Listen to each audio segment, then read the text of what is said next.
Hello everyone, today we're going to talk about Fahrenheit Le Parfum, but before we talk about that, let's briefly discuss Dior Homme Parfum, because they are kind of related, not in terms of smell, but in terms of me purchasing it. So I've smelled the new Dior Homme Parfum, and why am I so serious about this? Well, I'm not, but Dior Homme Parfum, the original version, is one of my most favorite scents, and I was very reluctant. The internet went crazy. Everybody was talking about the new Dior Homme Parfum and how it's ruined and how everything is changed and it's all Francis Kurkdjan's fault. And well, we'll get into that in a minute. Dior Homme Parfum is one of my most favorite scents. It's quite unique. I don't have anything currently that I can think of to replace it, anything at all. I think it's quite different from Dior Homme Intense, and I plan to buy myself a Dior Homme Intense bottle because mine is very old. It's the original bottle from 2018, I think. No, 2011. It's done. I think I have like 5 milliliters left in that bottle. So I need to buy myself a new Dior Homme Intense just to be able to maybe wear something that's similar enough to Dior Homme Parfum, although they're not similar at all in my opinion. So I've smelled the new version and I loved it. Oh my god, the first 1, maybe 2 hours of it is just this beautiful. It's very different. First of all, it's very, very different from the old Dior Homme Parfum. I don't like it as much as I like the old Dior Homme Parfum. But it's this dry, papery iris that you can find in Prada L'Homme Intense. Prada L'Homme Intense, right? It's dry, it's papery, it's beautiful, it's very well established, it's very well contrasted by these beautiful citruses, which, citrus and Dior Homme Parfum, that's crazy. But it is a beautiful first 2 hours of the scent. After that, the scent becomes a mess of amber woods, and I hated it. So I'm not going to purchase that. So it's quite a shame. It's I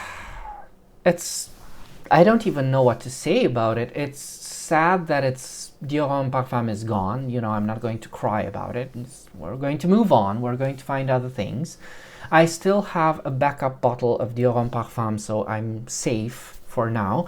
But it's a shame because that was a beautiful scent. I don't think it's Francis Kurkdjan's fault. He's a good perfumer. Don't blame the perfumer. I think it's, the trends, and because this is a crowd pleaser, as they say, as the kids say. It's something very modern, very now. It's amber woods. It smells of Le Mal. No, not Le Mal. 1 million elixir in the dry down. Dior Homme Parfum. Imagine that. So, they did it. I was thinking I should grab myself at least a bottle of Fahrenheit Le Parfum before something happens to it. I'm crazy, I know. I never liked Fahrenheit Le Parfum, to be honest. Not to say that it's a bad scent at all. I mean, I have it now, so I couldn't possibly tell you it's a bad scent. It's not a bad scent. But I never liked it because I used to like the original Fahrenheit. I consider the current Fahrenheit to be okay. It's okay. It's not quite the same as older Fahrenheit. I don't own any current version of Fahrenheit. I do have, where is it? I do have, the only Fahrenheit that I have is this half empty bottle of Fahrenheit Absolute, which was my favorite flanker of Fahrenheit. Not as good as the original, mind you, but still a good version. And when I first smelled Fahrenheit Le Parfum, I said it was too sweet for my liking. So let's see if my opinion on Fahrenheit Le Parfum has changed at all.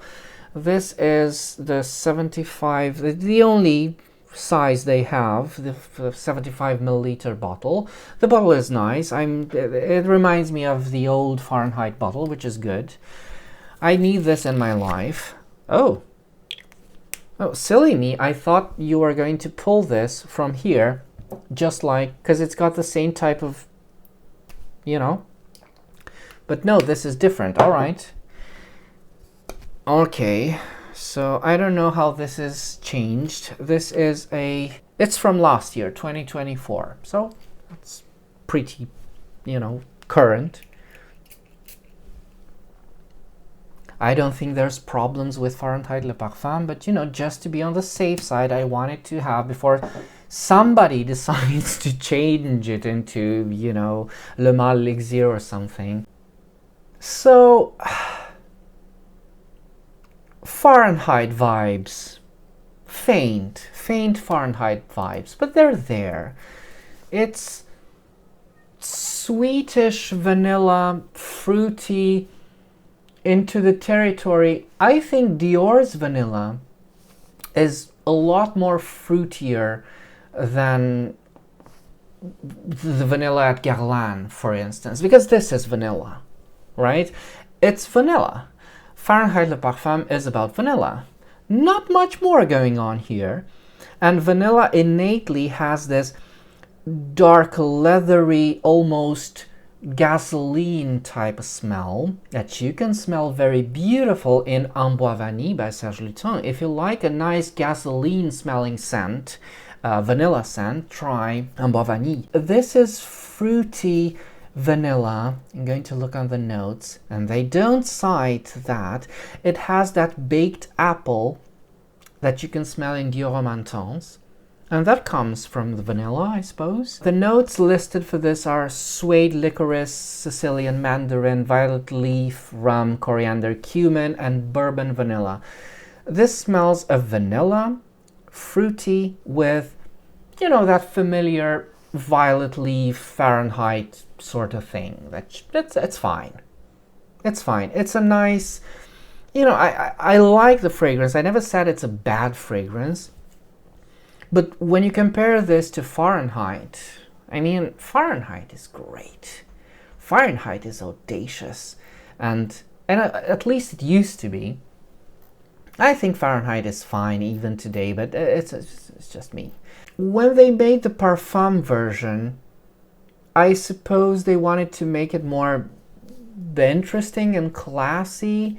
It's definitely, I think I might fall in love with this one. It has potential because that vanilla is just gorgeous. It's the same type of vanilla that's a bit boozy that you can smell in Spiritueuse Double Vanille. Yes, that's for sure. So it has this going on for it. Spiritueuse Double Vanille is a very, very good scent. It's a very good vanilla scent. And it's also, because I said Dior's vanilla is pretty much fruity, but I think that one's fruity as well. It has that baked apple vibe as well, so yeah. It's not as bright as Spiritueuse Double Vanille, because that's just so beautifully composed. Oh god, I miss that fragrance. I'm going to wear it today, I think.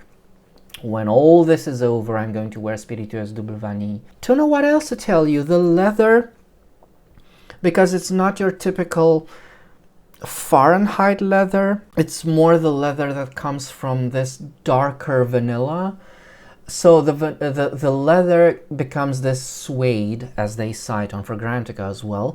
But it's not as present as it is in Fahrenheit, the original. But it's still sort of there.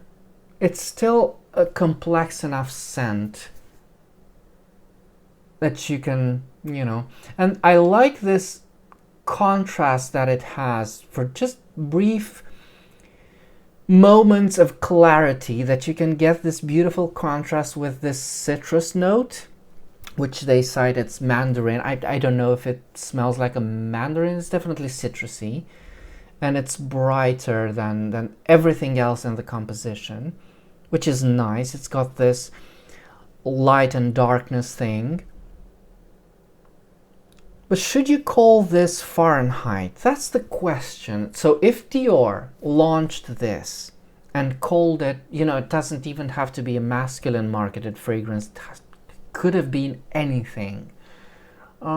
I think this would have been a lot nicer than just call this Fahrenheit Le Parfum. But at the end of the day, it's fine. You know, Fahrenheit needs its attention. Fahrenheit is a great scent, and it does deserve flankers. And I'm glad they, you know, they're not doing anything today with Fahrenheit, hopefully, but just to leave it alone. But when this came out, I think it was, because that's not very old, Fahrenheit Le Parfum. It's 2014. As I said, this is not old. I think it's the same when Dior Homme Parfum, or is that 2018? Let's see. No, it was launched in 2014 as well.